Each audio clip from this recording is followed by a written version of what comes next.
Welcome back to RotoMoto. It's race day again already. The third in 8 days means another low edit video with no face, but that means that the audio is better as I get to use my pod microphone instead. My name is Donnie, and in this video I will give you 5 riders to look at when making your PulpMX fantasy picks for the third and final round in Arlington, tips for picking FFLs, the weather report, race day schedule, and even a very early look at what my team could be on Saturday. But first, as always, we look at the stats and info from the previous round, looking at Tuesday's Arlington 12,269 total players, of which 6,889 were of the paid championship league. Remember last year that the 11th round was the first in SLC after the COVID break, and many players didn't return, so this is significantly better than the 7,220 total that we had back then. The perfect team for the night was 294, 152, and the lowest we've had since the season opener in Houston. Add 30 points with 2 FFLs, and the highest possible score was 324, but this time, likely for the first time ever, was actually not possible. About 2,100 players gambled on the 250 FFL, and literally, actually, 0 of them picked Mitchell Harrison, making him the unlikeliest FFL likely of all time. Webb was very predictable. In fact, I suggested him in last week's preview, and about 600 people cashed in on him for 15 easy points. The median championship score was 181, meaning if you scored 182 or more, you did better than half of the playing field. Extra All-Star selection went north to 2.58, the highest we've had since Indy 3. I feel like this is partially due to JT showing that route all day and a lot of unoriginal people copying him. This round had the fewest 250 double point scores of the season, dropping below 10 for the first time, but the 450s came out strong with perfect 15 of 15, and the last race of the night scoring 26 or more. The second highest batch of 0-point pick trend. The average team had at least 1 0 this week, led by the Alexes, Ray a traditional risky pick, but Martin just an inconsiderate one.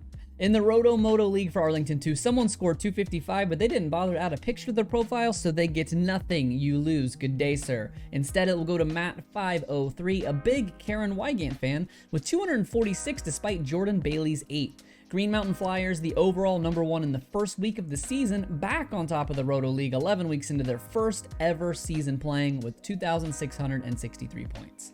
I had another rough one with my 2 safe picks somehow being a liability. Alex Barton literally sat out of the night show, but for some reason didn't bother to mention it to anyone until minutes after lockout. Mathis reached out to Amart 15 minutes before the gate drop, implying that he had a reason for concern, but didn't hear back until it was too late. Justin Brayton had a bike problem that sent him over the bars, a move that cost him in the night show and maybe the rest of his season. That makes 4 zeros in 4 days for me after only having 2 in the first 2 months. Ouch. The ins and outs list continues to grow and now necessitates 2 complete separate graphics. The 250 class first, fantasy public enemy #1, Alex Martin will be a game time decision if he lines up or not. I wouldn't assume a qualifying time means he's racing. Leave him off your early team until you see something from him. Styles Robertson may also be a game time decision after he recovers from a foot injury that kept him out of the main event. Wait until you see him ride Saturday before adding him to your team. Martin Castello confirms this week that he's out for the entire season, but the rest of the riders here are hopeful they can race again before the year is over and are very grateful for the 3 weeks between Arlington 3 and the first round in Atlanta. The 450 class will see Henry Miller line up after his gnarly practice crash on Tuesday. He did line up for his qualifying heat, but was clearly banged up and bothered and hopes to feel better by Saturday. Marvin Muskin was seen riding on Instagram and hopes to return Saturday after missing a round with concussion symptoms. Benny Bloss is confirmed to miss the round after injuring his foot in a practice crash Tuesday. He will join Justin Brayton, who suffered hand injuries and a heat crash, and the rest of the list that are hoping to use the next 3 weeks to heal up and return to form in Atlanta. A few all-star changes in the 250 class. Styles Robertson's DNS paved the way for Kyle Peters to earn all-star status despite missing the second round of the season. Keep your eye on Styles if he lines up, as his 0 handicap could be profitable. In the 450 class, the injuries of Osborne, Cianciarulo, and Marvin Muskin have moved Dylan Paredes into the top 8 and an all-star for the second time this season. All right, on to your Arlington 3 picks. I have 3 guys to target, 1 to avoid, and a high handicap guy for you gamblers out there. Starting with the little class and working our way up, your 250 All-Star should probably come down to Cooper and McAdoo, but I'm giving the nod to Justin here. The clear-cut title favorite since the minute J-Mart went down now has gone 3 races without a podium finish, and with the halfway point of his season approaching, really needs to right the ship. Justin Cooper is easily the best starter in the class, but somehow has an abysmal average first lap position of 10.5. Good for 10th in the class, and that just can't continue, and I don't think it will continue. Despite his bad starts, he's been top 5 in 3 of 4 mains, and he should be able to salvage points in the event that the worst does happen. A 250 double point rider you should have on your radar is Ramy Alves, a 16 handicap coming into the season, but he's made 3 of 4 main events and now sits with an 8 handicap. Obviously, his 52 point potential is gone, but don't sleep on that 8. Ramy came into the season a true privateer on a KTM, but has since taken the spot on the JMC Husqvarna squad, replacing the injured Carson Brown. His 20th finish on Tuesday looks bad on paper, but he was actually running 12th in the main event until 2 laps to go when he had a mechanical issue. I expect to see Ramy qualifying in the mid-20s and easily put up another top 15 in the main event. Moving on to the 450 class, a lot of great all-star picks available at the top of the field, but one I would stay away from is Dylan Ferrandis. You might not even realize he's an all-star because he's had such a quiet few weeks, but Osborne and Cianciarulo are finally dropping out of the all-star spots and someone has to fill them.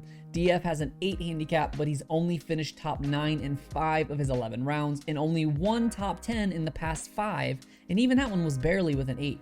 It's easy to be clouded by the memory of his early season success, but Dylan has been riding like a beat-up rookie, and that's because he is. And there are 2 things I don't want as an all-star: a rookie and someone who's beat up.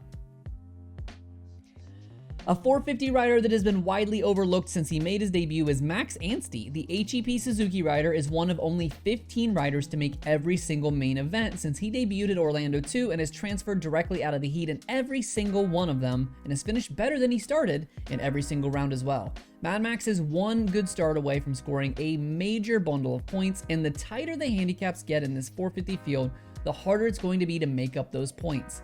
And a guy with Chiz-like consistency with a good amount of upside is just what you should be looking for at this point in the season.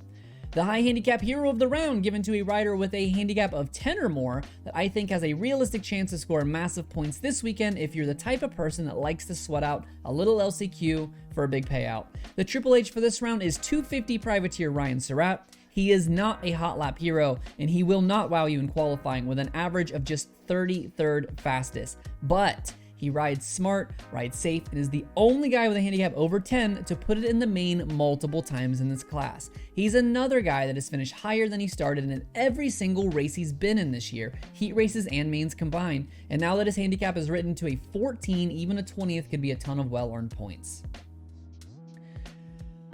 The FFL struggles continue with our 4th 250 FFL in as many rounds, with likely favorite Justin Cooper averaging 14th across the first finish line crossing since pulling a wire-to-wire win in the first round of the season. I would stay far away from this one, as it seems no one really wants it. The 450s, however, are a completely different story. Cooper Webb takes his 3rd in 11 rounds and 2nd in a row, not to mention the Daytona FFL he gifted to Eli. He's about as sure a bet as we've had yet this season, the best average starter in the field with the most FFLs. I'm not going to call him an auto pick just yet, but he definitely is the one to look at if you're looking to gamble. The final round in the covered and climate-controlled AT&T Stadium will operate on the same schedule as Tuesdays. Race Day Live with Blair and Hubbard will kick off at 2 p.m. Eastern and wrap up at around 5:30. The enhanced cheat sheets will hit Patreon about 30 minutes after at nearly 6 p.m., while the rest of you should watch Twitter and Instagram for the basic cheat sheets to drop around 6:30. The night show kicks off at 8 p.m. Eastern, 5 Pacific on the Peacock app, but will again be broadcast on a 2.5-hour tape delay on NBCSN, not kicking off until shortly before the live race is wrapping up. Immediately following the 450 podium ceremony, you are welcome to join us back here on YouTube for the RotoMoto After Show program, a 1-hour live show where I field your questions and comments in real time, and we come down from the race high together, break down the score, stats, and moments of the race.